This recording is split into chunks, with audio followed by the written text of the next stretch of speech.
अरे भाभी, आपको भला क्या हो गया?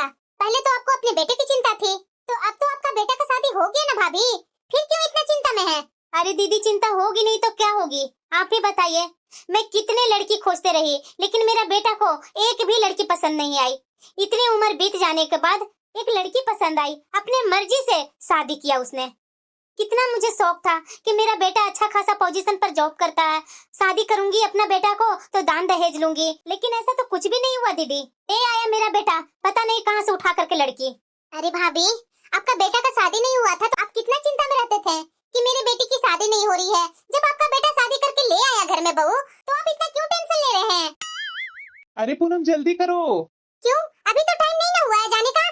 अरे यार तू पैकिंग करते करते ना काफी टाइम लगा देगी, इसलिए मैं बोल रहा हूँ जल्दी जल्दी हाथ चला। आज शाम को हम लोग को निकलना है ना दिल्ली के लिए। मुझे सब पता है कि आज हम लोग को निकलना है, लेकिन आप इतना क्यों खुश हो रहे हैं? अरे पूनम, शादी के कारण ना बहुत टाइम वैसे ही निकल गया है। अब मुझे लग रहा है कि जल्दी से जॉब ज्वाइन करूँ और जा करके थोड़ा रिलैक्स हो जाऊं। तो क्या मुझे नहीं जल्दी है क्या? मैं क्या बैठी रहूंगी?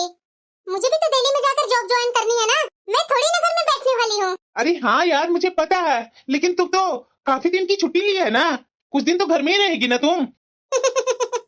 ये तो बात है। चलो, मैं अपना पसंद से क्यों ना शादी, तो इतना भी ये बुरा नहीं है, मेरे लिए तो अच्छा है। इसके साथ तो मेरी जिंदगी यूं ही कट जाएगी। माँ, तू तैयार होकर कहाँ जा रहा है बेटा? अरे माँ, मैंने तुम्हें कल शाम को ही बताया था ना कि कल हमारी शाम की गाड़ी है दिल्ली जाने की। अरे बेटा, तू चला जाएगा माँ को छोड़कर? मैं अकेले रहूं क्या बेटा? क्यों माँ, पहले भी तो तुम अकेली ही रहा करती थी ना। हाँ बेटा, पहले तो अकेले में रहती थी। अच्छा ठीक है माँ, तुम्हें ये पहले बताना चाहिए था ना। अब मुझे टिकट कैंसिल करके फिर से टिकट करवानी होगी। वो मैं नहीं जानती हूँ, कुछ भी करवाओ, लेकिन मैं यहाँ गांव पर अकेले नहीं रहूंगी। ठीक है माँ। और सुन बेटा, एक बात तुझे मुझे बोलनी है। हाँ माँ बोलो ना। तुमने तो उस लड़की को मुझे जबरदस्ती पसंद करने के लिए बोला था, मैंने पसंद भी कर लिया। अब जैसा जैसा मैं बोल रही हूँ वैसा वैसा तुझे करनी होगी, नहीं तो जिंदगी भर के लिए मेरे मन में टीस बन करके रह जाएगी। अरे हाँ माँ बोलो ना, क्या बोलना है तुम्हें। तुमने क्या सोचा है कि शादी करने के बाद अपनी पत्नी को दिल्ली लेकर के रहोगे और माँ को यहाँ छोटे से शहर में छोड़ दोगे? क्या इसी दिन के लिए मैंने तुम्हें पढ़ा लिखा करके इतना बड़ा आदमी बनाया था? माँ, अगर आप हमारे साथ चलना चाहती है तो कोई एतराज नहीं है मुझे, पर माँ एक बात मैं बोल देता हूँ कि दिल्ली में ना अगर आप ये चाहोगी ना कि आपकी बहू कुर्ती सलवार और साड़ी पहन करके रहे तो ये मुश्किल है। वहाँ के हिसाब से उसे कपड़े पहनने की आजादी तो मिलनी ही चाहिए ना। आप जानती हो ना माँ कि मेरी पत्नी मुझसे ज्यादा पढ़ी लिखी है और उसके बाद भी उसे किसी चीज की घमंड नहीं है। वो नौकरी भी करती है, परंतु बहुत सादे ढंग से रहती है। देखिएगा माँ, आपको भी वो अच्छी लगने लगेगी। अरे हाँ बेटा, क्यों नहीं भाभी पसंद करेंगी, जरूर पसंद करेंगी। तुम जाओ, जो काम करना हो कर लो। दीदी ये क्या बोल रहे हैं आप? मुझे मेरी बहू के सामने झुकने का बात कर रहे हैं? अरे नहीं भाभी, मैं झुकने का कहाँ बात कर रही हूँ। देखिए भाभी, बहू बेटे अगर गलत हो ना तो दो चार बात बोला जा सकता है, लेकिन मैं तो कभी भी आपका बेटा को गलत करते हुए नहीं देखा है। तो आपकी बहू जब घर में आ गई है तो दोनों को अपना करके अच्छे से रहिए। अब ये मत सोचिए कि मेरा बेटा शादी करके लाया है, दान दहेज लेकर के नहीं आया है तो ये गलत किया है। बेटा ये मन में रख करके मत चलिए भाभी, नहीं तो आगे जा करके आपको ही बहू के साथ रहने में बहुत मुश्किल होगी भाभी। देखिए भाभी, मैं कभी नहीं चाहूंगी कि आपका बेटा बहू में झगड़े हो, लड़ाई हो, क्योंकि भैया तो रहे नहीं, आप अकेले हैं। अगर आपका यही रवैया रहेगा ना कि बहू ये नहीं करेगी वो नहीं करेगी ना, तो भाभी जिंदगी थोड़ा मुश्किल हो जाएगी आपकी। मैं आपको सिखा रही हूँ, थोड़ी मेरी बातों पर ध्यान दीजिए। ठीक है भाभी, शादी में आई थी, काफी दिन हो गए, रिश्तेदार सब चले गए, एक मैं ही बच गई थी। आज मुझे भी निकलनी है। ठीक है दीदी, अब मैं भी अपना बेटा बहू के साथ जब टिकट करवाता है तो मैं भी चली जाऊंगी। ठीक है भाभी, अब जब यहाँ गांव पर आएंगे तब फिर आपसे मिलने में आऊंगी। ठीक है दीदी, आप ऐसा कीजिए ना, दिल्ली में भी आ जाइएगा ना मेरे बेटे बहू के पास। अरे नहीं नहीं भाभी, बहुत मुश्किल हो जाएगी। यहाँ आ जाती थी ना, यही मेरे लिए अच्छी थी। अब दिल्ली में कहाँ घूमते फिरते रहूंगी। और वैसे मना नहीं कर रही हूँ, भविष्य में अगर ऐसा कभी होगा ना तो जरूर आऊंगी। ठीक है दीदी। अरे पूनम कहाँ गई, जल्दी करो ना, लेट हो रही है। जल्दी जल्दी सामान बाहर निकालो ताकि मैं सारा सामान टैक्सी में रख दूं। और माँ कहीं नहीं दिख रही है। माँ, अरे बेटा मैं टैक्सी में बैठी हुई हूँ, सामान लेकर आना। हैं? माँ की कितनी जल्दी है जाने की। माँ देखो, यही मेरा छोटा सा सियाना है, अब यही तुम्हें रहना है, इन्हीं चार दीवारों के अंदर। विनय जी, यहाँ आते आते तो काफी लेट हो गया है और थक भी गई हूँ। आप ऐसा कीजिए ना, बाहर से खाना ऑर्डर कर दीजिए। हाँ हाँ पूनम, तू बिल्कुल सही बोल रही है, मैं अभी ऑर्डर कर देता हूँ खाना। जा रही हूँ, तब तक मैं फ्रेश हो लेती हूँ। ठीक है। यहाँ तो अलग ही ड्रामा है दोनों का है, पर कोई बात नहीं, कल सुबह से देखती हूँ कि क्या करना है। ऐसा करती हूँ, पहले साफ सफाई कर लेती हूँ, उसके बाद नहा करके नाश्ता बना लूंगी। अभी तक तो लगता है माँ जी भी नहीं उठे हैं। ये बहू कहीं दिख नहीं रही है। ये क्या, नाश्ता नहीं बना है? मैं खुद ही अपने हाथ से बना लेती हूँ नाश्ता, और वो भी अपना बेटा का फेवरेट नाश्ता बनाऊंगी। ये माँ जी यहाँ क्या कर रहे हैं? माँ जी, नमस्ते माँ जी। माँ जी तो आशीर्वाद भी नहीं दिए। अरे माँ जी, मेरे होते हुए आप रसोई में क्यों काम कर रही हैं? अच्छा ठीक है माँ जी, आपको कुछ बनाना है तो बना लीजिए। आप बोलिए तो मैं आपकी मदद कर दूं क्या माँ जी? चल ठीक है, आजा देखूं तेरी माँ ने क्या क्या सिखाया है। ये कैसी माँ जी है? जैसे लग रहा है कि कोई टीवी सीरियल की सास है। मुझे तो पता भी नहीं है कि अपनी सास के साथ कैसा व्यवहार करना है। कोई बात नहीं, सास तो माँ होती है ना, माँ के जैसा ही व्यवहार करूंगी मैं अपनी सास के साथ। अब लगता है कि आलू उबल गया है। अरे क्या कर रही है? चल हट यहाँ से। लगता है ना कि तुम्हारी माँ ने कुछ सिखाया ही नहीं है, तुम्हें तो कुछ आता ही नहीं है। ना जाने मेरे बेटे ने तुम में क्या दिखा, मेरा तो जीवन ही बर्बाद हो गया। विनय जी, क्या हुआ पूनम, तू रो क्यों रही है?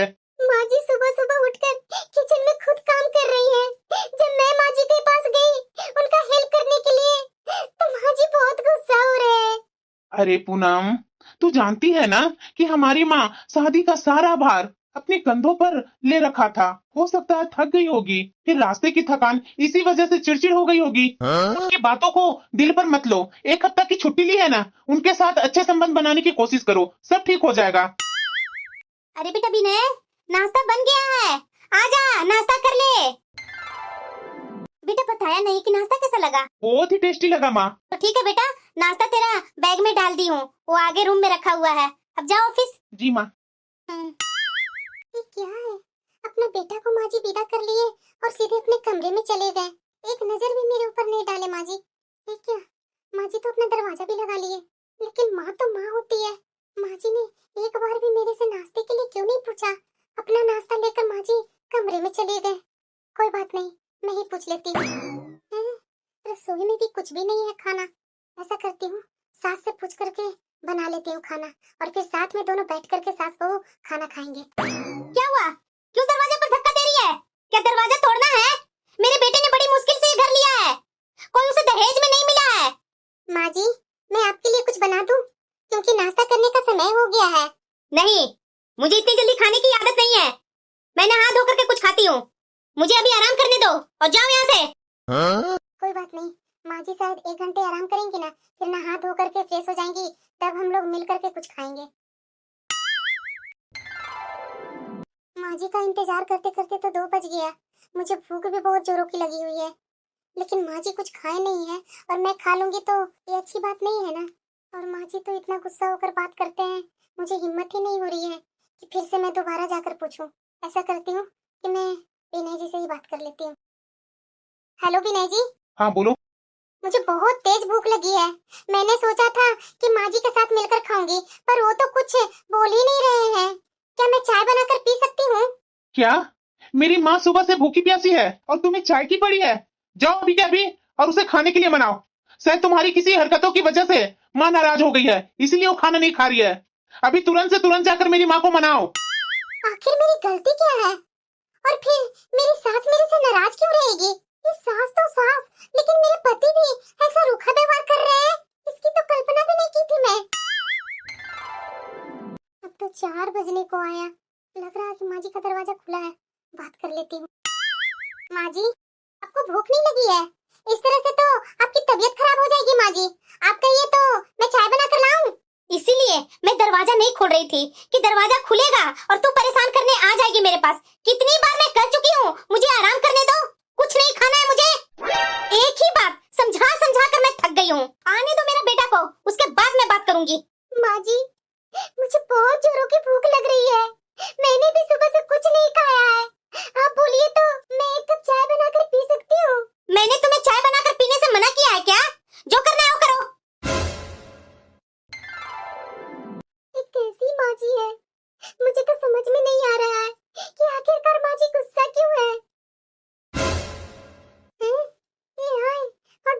जी के रूम में चले गए, जरा सा मेरे से पूछे नहीं कि मैंने खाया या नहीं खाया। ये माँ जी के रूम में जाकर दरवाजा क्यों लगा लिया इन्होंने? लगभग 1 घंटा हो गया, अभी तक माँ बेटे की बात नहीं खत्म हुई। पूनम इधर आ। हाँ विनय जी, बोलिए क्या हुआ? माँ जी कुछ खाएंगी? कुछ बना कर लाऊं? अगर तुम्हें मेरी माँ की चिंता होती ना। अभी क्या बोल रहे हैं? क्या मैं बोल रहा हूँ? तुम्हें समझ में नहीं आता है कि मैं क्या बोल रहा हूँ? अभी तुम पूछ रही है, पहले से क्यों नहीं पूछी मेरी माँ को? क्या तुम्हारी माँ ने सचमुच में तुम्हें कुछ नहीं सिखाया कि बड़ों की इज्जत कैसे करते हैं? मेरी माँ यहाँ भूखी प्यासी बैठी है और तुम अपने कमरे में आराम कर रही हो। विनय जी, मैं भी सुबह से कुछ नहीं खाई हूँ। माँ जी से पूछ कर बस 1 कप चाय पी हूँ, और मैं तो सुबह से इनसे पूछ रही हूँ कि क्या खाएंगे, पर ये कुछ बोल ही नहीं रही है। देखा बेटा देखा, इसकी माँ ने तो यही सिखाया है कि अपने पति और सास को उल्टा जवाब दो। आज तक हमारे परिवार में किसी औरत ने अपने बड़ों को पलटकर कभी भी जवाब नहीं दिया है, और ये तो आते ही शुरू हो गई। जाओ जाकर मेरी माँ के लिए गर्मा गर्म पराठा और चाय बना कर ले आ। सुबह से ही मेरी माँ भूखी बैठी है और तुम्हें मेरी माँ की कोई चिंता नहीं है। माँ जी ने ही तो कहा था कि बिना पूजा पाठ किए वो खाना नहीं खाती है, फिर कैसे? पूनम, अभी माँ ने समझाया था ना कि उल्टा जवाब नहीं देना चाहिए, फिर तुमने वही किया। क्या ये वही विनय जी है जो मुझसे इतना प्यार करते थे और हर समय मेरे चेहरे पर मुस्कान देखना चाहते थे? मैंने कभी सोचा नहीं था कि मेरे साथ मेरा पति ऐसा व्यवहार करेंगे। नाश्ता है माँ जी, खा लीजिए। बहू, अरे तुझमें इतनी भी समझ नहीं है? तुम्हारा पति थक हार कर घर आया है तो उसे खाने के लिए और कुछ पीने के लिए पूछूं? ये भी क्या अब मुझे ही बताना पड़ेगा? पूनम, मैंने चाय पी ली है, यहाँ से बर्तन ले जा। सास को तो समझ में आता है, पर विनय जी, उन्हें तो मैं पहले से जानती हूँ, ये भी मुझे पहले से जानते हैं, लेकिन एक बार भी मुझसे पूछा नहीं कि मैंने खाया कि नहीं खाया। बेटा विनय। हाँ माँ। विनय, तुझे जो खाना है वो बताओ, मैं बना दूंगी, लेकिन ध्यान रखना मैं अपने लिए और तुम्हारे लिए बनाऊंगी। बाकी के लोगों को अगर भूख लगे ना तो अपने लिए बना ले। हाँ? ये कैसे है ये लोग? मुझे तो समझ में नहीं आ रहा है, क्या मैंने शादी करके गलत किया है क्या? मुझे नहीं पता था कि ये लोग इस तरीके के निकलेंगे। मैंने क्या माँ जी के साथ किया था, जो खुद से बना रहे, खुद से खा रहे और साथ में बेटे को भी ले रखे हैं, और इन्हें कुछ समझ में नहीं आ रहा है कि मैं सुबह से भूखे बैठी हूँ, जरा सा भी मुझे पूछने तक नहीं आए। और तो और इन्होंने हाथ भी उठाया मेरे ऊपर, और कैसे दोनों माँ बेटे मिल करके खाए जा रहे हैं। यहाँ खड़ी होकर क्या कर रही है? जाओ अपने लिए कुछ बनाकर खा लो। चलो बेटा मेरे कमरे में चलो। हाँ? अरे हाँ बेटा, सही बोल रहा तू। तो और क्या माँ, तुम्हें नहीं पता है कि मैं बचपन में क्या क्या करता था? मेरे तो दोस्त बताया। इन्हें जरा सा भी एहसास नहीं है कि मैं उनकी पत्नी यहाँ अकेले रोए जा रही हूँ। उन्हें मेरे लेकर के जरा सा भी चिंता नहीं है। क्या ऐसा ही होता है प्रेम विवाह? मैंने तो ऐसी जिंदगी में कभी कल्पना भी नहीं की थी। फिर मेरे साथ ये क्या हो रहा है? कैसे दोनों माँ बेटे हंस हंस करके बातें कर रहे हैं, चाहे मुझे जितनी भी तकलीफ हो, इन्हें जरा सा भी समझ में नहीं आता है। विनय जी, ये बताइए जरा मुझे कि आखिर मैंने गलती क्या की है? आखिर आप लोग मेरे साथ ऐसा व्यवहार क्यों कर रहे हैं? ऐसी कोई बात नहीं है, माँ बहुत थक गई थी इसलिए तुम्हें कुछ सुनाती होगी। तुम तो जानती है ना कि मैंने तुमसे शादी माँ के खिलाफ जाकर की थी, और आते ही तुम्हारा पक्ष लेने लगूंगा ना तो माँ को लगेगा कि मैं जोरू का गुलाम हूँ। हाँ? बस थोड़े दिन में ही सब ठीक हो जाएगा। बस ध्यान रखना कि माँ को कभी उल्टा जवाब मत देना। अब मैं बहुत थक गया हूँ, मुझे सोने दो। हो सकता है माँ जी अकेली औरत जिसने अपने बेटों को पोस पाल कर बड़ा किया, उनकी शादी की सारी व्यवस्था देखी, हो सकता है वो थक गई होंगी। हाँ? चलो मैं तो सब काम कर ली हूँ, किचन में आज माँ जी तो नहीं है, मैं ही नाश्ता बना लेती हूँ। ए लड़की। हाँ माँ जी। तुम्हें दिख नहीं रहा है कि मैं सो रही हूँ? तू जानबूझकर बर्तनों को पटक रही है ना? विनय, विनय कहाँ है तू? हाँ? क्या बात होगी माँ, ये सुबह सुबह इतना चिल्ला क्यों रही हो? क्या तुम्हें पता नहीं है कि मैं बैंगन की सब्जी नहीं खाती हूँ? वो जानबूझ करके बैंगन की सब्जी सुबह सुबह बना दी। बोलो उसे रसोई साफ करने के लिए। मुझे तुम्हारे लिए और अपने लिए नाश्ता बनाना है। एक बैंगन की सब्जी बनाकर खाने में पूरी माँ जी रसोई साफ करवा दिए। भला बैंगन की सब्जी से क्या होता है? आज भी माँ जी अपने बेटा को टिफिन दे करके बाय बाय टाटा कर दिए, लेकिन ये मेरी तरफ एक जरा सा देखे नहीं। हाँ माँ बोलो ना, क्या हुआ बेटा? तू इस तरह से उदास उदास क्यों बोल रही है? मम्मी क्या करूं, मुझे समझ में नहीं आ रहा है कि मैं शादी करके फंस गई कि क्या कर गई। ये तुम्हारे दामाद जी शादी के बाद तो बिल्कुल बदल गए माँ, और इनकी माँ टीवी सीरियल में खड़ूस सास जो देखी है ना, बिल्कुल वैसी ही है। इनकी माँ के बारे में क्या बताऊं मैं तुमसे? अच्छा सुन बेटा, अगर तुम्हारी सास शांति से अपने कमरे में बैठी हो ना, तो जा करके तुम नाराजगी की कारण पूछना। उन्होंने तो शादी में मेरे से बोले थे कि मैं बहू नहीं बेटी ले जा रही हूँ, फिर तुम्हारे साथ ऐसा दोहरा व्यवहार कैसे कर सकती है? तुम चिंता मत करो बेटा, हम तुम्हारे साथ हैं। एक बार पूछ करके देखो कि वो नाराज क्यों है। ठीक है माँ। माँ जी प्लीज बुरा मत मानिएगा, पर आपकी नाराजगी मुझसे बर्दाश्त नहीं हो रही है। मैं कितने सपने लेकर अपने साथ आई थी, आखिर आप मुझे बताएंगे नहीं कि कारण क्या है और आप किस बात से मुझसे नाराज हैं, तो मुझे कैसे पता चलेगा? प्लीज माँ जी बताइए ना। तुम्हारे माँ बाप ने तो बोला था कि हम दहेज नहीं देंगे, पर किसी चीज की कमी नहीं होने देंगे, शादी धूमधाम से करेंगे। क्या बोल रहे थे? अरे मेरी एक ही बेटी है, बहुत धूमधाम से शादी करूंगा। क्या किया बताओ ना? सिर्फ एक पल्ला साड़ी और एक छोटा सा कान का कुंडल देकर के विदा कर दिया। मेरे सभी रिश्तेदारों को अच्छे कपड़े तक नहीं दिए। आखिर मेरा इकलौता बेटा था, मैंने भी कितना खर्च किया, बदले में तुम्हारे माँ बाप ने क्या किया?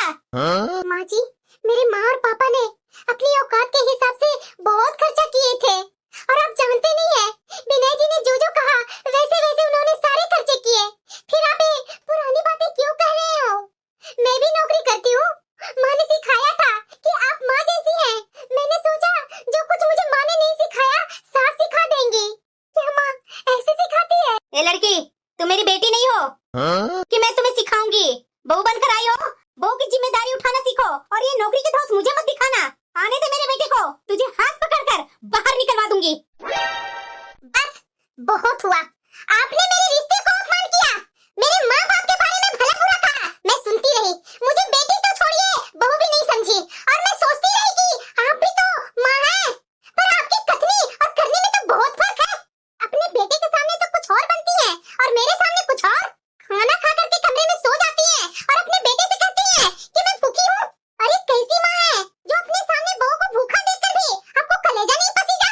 रुक, मैं अभी विनय के पास फोन करती हूँ। शायद इन्हीं व्यवहार के कारण आपका बेटा इतने दिनों से शादी नहीं करना चाहता था, क्योंकि वो जानता था कि आप अपने बेटे को उसकी पत्नी के साथ बांट नहीं पाएगी। अरे सास क्यों भूल जाती है कि शादी के बाद बेटे से माँ का अधिकार नहीं खत्म होता, बल्कि एक और नया रिश्ता जुड़ता है। अरे बेटे के साथ तो बहू पर भी आपका अधिकार था, पर नहीं, आपको तो राज करना है ना, रिश्ते थोड़ी बनाने हैं। पर मुझे इस रिश्ते में नहीं रहना।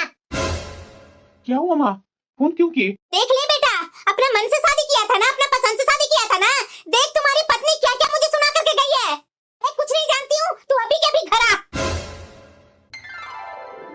मेरा जीना हराम करके रख दिया है। मैं नौकरी करूंगा या तुम सास बहू के झगड़े को सुलझाऊंगा। पूनम बाहर आ। पहले तो आवाज नीचे करके बात करो, मैं तुम्हारी गुलाम नहीं हूँ। और अपनी माँ के साथ ही तुम्हें अपनी जीवन काटना था, तो तुमने मुझसे शादी क्यों की? और आप अगर अपने बेटे के साथ ही अकेले बुढ़ा करके अकेले ही रहना है ना, तो रहिए आप लोग, मैं जा रही हूँ यहाँ से। अरे जा जा, तुम्हें कौन रोक रहा है यहाँ? इसे इतना घमंड, बोल करके सीधे निकल गई। आज तो इसकी माँ को अच्छे से सुनाऊंगा। हेलो माँ जी। हाँ दामाद जी बोलिए। आपको पता है कि पूनम यहाँ क्या क्या करके गई है? हाँ दामाद जी, मुझे सब पता है, लेकिन आपको अपनी माँ की सच्चाई नहीं पता है। ये क्या बोल रही हैं आप? मैं जो बोल रही हूँ ना, सब सही बोल रही हूँ। आपकी माँ कैसे आपके साथ है, दोहरा खेल खेल रही है। आपके सामने तो कुछ और व्यवहार करती है पूनम के साथ, आपके ऑफिस जाने के बाद पूनम के साथ तो कुछ और व्यवहार करती है। ये सब आपको दिखाई नहीं देता है? जिस दिन आपकी माँ अपने रूम में भूखे प्यासे सोई हुई थी, उस दिन के बारे में आपको पता है कि वो खा पी करके भूखे प्यासे का एक्टिंग कर रही थी, और मेरी बेटी दिन रात भूखे रह करके आप लोग की इतनी बात गालियाँ सुनी, यहाँ तक कि आपकी मार भी खाई। क्या? हाँ मुझे तो यकीन भी नहीं हो रहा कि मेरी माँ मेरे साथ दोहरा खेल खेल रही है। माँ, क्या हुआ तुझे? आप क्या चाहती हैं कि मैं जीवन भर अकेला रहूं? अरे वो लड़की अपना काम धाम छोड़कर आपके साथ एक रिश्ता बनाना चाहती थी। आपने तो मुझे भी कुछ कहने लायक नहीं छोड़ा। ठीक है माँ, ठीक है। अब मैं जीवन भर किसी के साथ रिश्ते में नहीं बंधूंगा और अकेला ही रहूंगा। अरे बेटा यहाँ बैठकर क्या कर रहा है? चलो ना, खाना बना दी हूँ, खाना खा लो। सुनाई नहीं दे रहा बेटा? यहाँ बैठकर क्या कर रहा है? चलो खाना खा लो। माँ आप जाओ, मुझे खाना नहीं खाना है, भूख नहीं लगी है मुझे। और हाँ, मेरे पास बार बार मत आया करो, मुझे अपने कमरे में अपने हाल पर छोड़ दो। ये मेरा बेटा को क्या हो गया?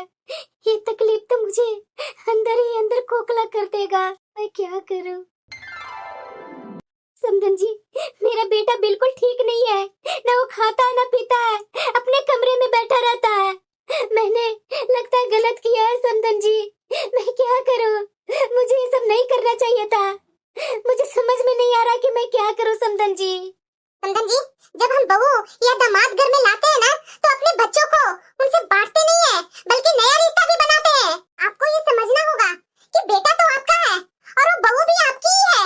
हाँ समधन जी, अब मुझे समझ में आ रहा है। अब मुझे एहसास हो रहा है कि मैं अपने अहम के कारण अपने बेटे की बसी बसाई जिंदगी उजाड़ रही हूँ। पूनम, मुझे माफ कर दो पूनम। हाँ पूनम, हमें माफ कर दो पूनम। आप लोग को माफी कैसे मिल सकती है? और आपको भी नहीं जी, आपको माफी कैसे मिल सकती है? आपने तो मुझ पर हाथ उठाया था ना, अपने रिश्ते का अपमान किया था ना। आज तो अपनी माँ के कहने पर आए हो मुझसे माफी मांगने, और मुझसे माफी मांग रहे हो। कौन जानता है कि कल फिर तुम ऐसी गलती दोबारा करोगे? जिस रिश्ते में विश्वास ना हो, मैं ऐसे रिश्ते में नहीं रहना चाहती। मुझे माफ करो, अब तुम लोग जाओ यहाँ से। प्लीज पूनम, दरवाजा मत लगाओ प्लीज। तुम मुझसे ऐसे रिश्ता कैसे तोड़ सकती हो? ना तो मैंने शादी में दहेज लिया और ना ही कोई सामान, यहाँ तक कि मैंने शादी में इतने पैसे खर्च किए, अब तो मेरे सारे पैसे बर्बाद हो गए। सही कहती थी मेरी माँ, तुम मेरे लायक नहीं हो। आखिरी बार तुमसे कह रहा हूँ, चुपचाप घर चलो। पूनम, तुम मेरे साथ ऐसे नहीं कर सकती, तुम मुझे छोड़ नहीं सकती। अब जा रहा हूँ यहाँ से या नहीं? पूनम, ये क्या किया तूने? मेरे माँ बाप ने ऐसे गलत संस्कार नहीं दिए हैं कि बड़ों को मैं अपमान करूं, परंतु उन्होंने सिखाया है कि कभी भी अन्याय मत सहो। अगर आप दोनों में से किसी ने भी जरा सा भी मेरा अपमान किया ना, कि मैं भूल जाऊंगी कि आप मेरे से उम्र में बड़ी हैं। अभी आपके बेटे को तमाचा मारी हूँ, दूसरा आपके गाल पर भी छप सकता है। इतना याद रखिएगा। चले जाओ यहाँ से और दोबारा मेरी नजरों के सामने मत आना। और आज जो तूने किया है ना, उसका तो तुम्हें ऐसा हर्जाना देना होगा ना कि तुम कल्पना भी नहीं कर सकते हो। ये क्या हो गया?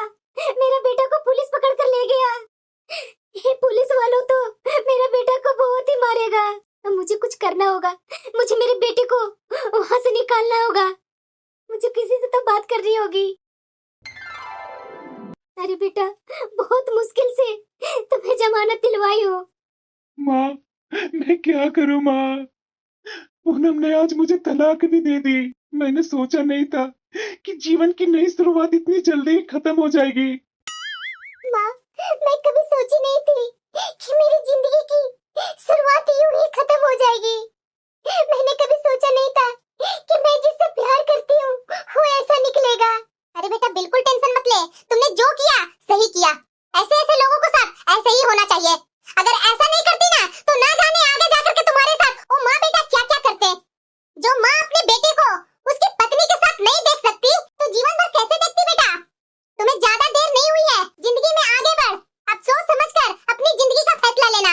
ऐसे ऐसे तो ठोकर बहुत रास्ते में मिलेंगे बेटा, लेकिन ऐसे लोगों के साथ अब कभी आगे सोचना भी मत। अभी तो तुम अपना कैरियर पर ध्यान दो। अरे बेटा, हमारे समाज में तो बेटे को ये एहसास ही नहीं होता कि जब ये दूसरे घर की बेटियों को ब्याह करके लाते हैं ना, तो वो भी उस घर की बेटी बहुत सब कहलाती है। क्या अधिकार जताकर के ही रिश्ते की मजबूती परखी जा सकती है? क्या प्यार से दूसरे घर की लड़की को अपने घर की लड़की नहीं मान सकते? अगर ऐसा हो जाए ना, तो बहू को एक माँ और एक सास को बेटी मिल जाएगी और घर परिवार हंसी खुशी रहेगा। लेकिन ये बेटे वाले समझते कहाँ है बेटा? अब इन बातों पर जरा सा तो ध्यान मत दे। तुम अपना लाइफ को आगे बढ़ाओ। ऐसे लोगों के बारे में सोच करके अपनी जिंदगी बर्बाद करना बेवकूफी होगा बेटा। हाँ माँ, तू बिल्कुल सही बोल रही है। मैं अपने करियर पर ध्यान दूंगी। आगे जो होगा वो देखा जाएगा, लेकिन अभी तो मैं अपना करियर पर ही ध्यान दूंगी। और ऐसे बिना के